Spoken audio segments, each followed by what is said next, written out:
चश्मे नम जाने शोरीदा काफी नहीं, चश्मे नम जाने शोरीदा काफी नहीं, तो मत इश्क पोशीदा काफी नहीं। आज बाजार में पाबजौला चलो, आज बाजार में पाबजौला चलो, पाबजौला चलो, दस्त अफशां चलो, मस्त रक्सां चलो, आग बरसर चलो, खून बदामा चलो। शायर, अदीब, मुफक्कर और उस्ताद फैज़ अहमद फैज़ 13 फरवरी 1911 को सियालकोट में पैदा हुए।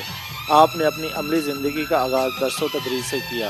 इनकी पहली तैनाती अमृतसर कॉलेज में हुई। लोग अक्सर कहते हैं कि भाई फैज़ साहब बहुत बड़े आदमी थे। भी हमें तो नहीं पता था कि वो बड़े आदमी, क्योंकि कभी घर में उनकी बड़ाई जताई नहीं गई, ना हमें कभी एहसास दिलाया गया।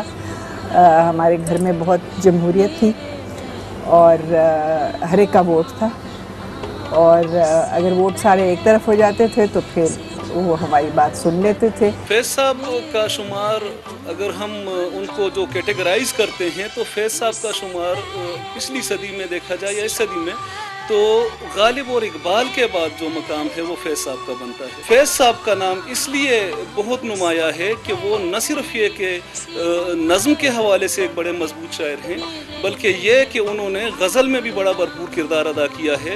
उनकी नज़्म अलहदा रख दी जाए और उनकी गज़ल अलहदा रख दी जाए तो वो दो मुख्तलिफ डायमेंशन में आपको एक बहुत बड़े शायर नज़र आते हैं। जो उनके मिसरों में एक घुलाव और एक रचाव की हमें कैफियत नज़र आती है, वो कारी को या सुनने वाले को अपनी तरफ खींचती है। और एक उनकी फ़िलासफ़ी जो जिस पे वो बिलीव करते थे वो बहुत बड़ी थी, आइडियाज़ बहुत बड़े थे उनके। वो लोगों के आवाम के मसाइल की बात करते थे, उनकी फ़िक्र में बड़ी पुख्तगी और गहराई थी। और वो उस फ़िक्र को, अपनी फ़िक्र को, उनको जो असलूब अल्लाह ताला ने अता किया था बयान करने का, उस पर उन्हें मुकम्मल कुदरत भी अता की थी।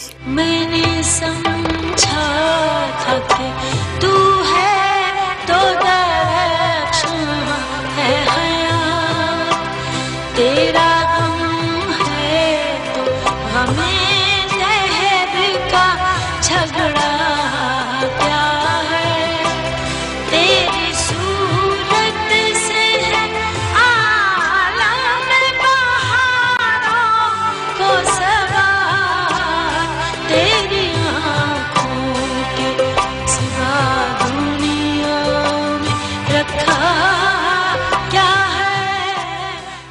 एक वक्त था कि फैज़ साहब कहते थे कि कुछ मुख्तसबों की खलवत में कुछ वाइस के घर जाती है, हम बादा कशों के हिस्से की अब जाम में कम तर जाती है।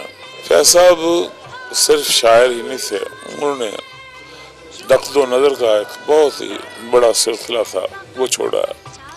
उनकी किताब मीज़ान जो है, उनके तनकीदी शऊर की, उनकी तनकीदी मेयारात की एक दास्तान है जो हमारे सामने है। उनमें वो मज़ामीन भी शामिल हैं जो उन्होंने रेडियो पाकिस्तान लाहौर से नशर किए थे, उनके लिए लिखे थे और उन्होंने वहाँ से पढ़े थे। वो आम गुफ्तगू में भी किताबें बोला करते थे। फैज़ के हाँ रोमांटिसिज्म और उसके बाद मुआशरती मसाइल के ऊपर मिले जुले जो नगमात, गज़लें और उनके किताब भी हैं, उनके पास बहुत सी नसर भी है। वो एक किसी भी कीमत पर उस ऐद में भी उन्होंने नाम कमाया। जैसा कि उनकी एक गज़ल मुझे बहुत हांट करती है कि दोनों जहान तेरी मोहब्बत में हार के वो जा रहा है कोई शब गम गुजार के। उनकी शायरी में एक उदास बहुत ज़्यादा है।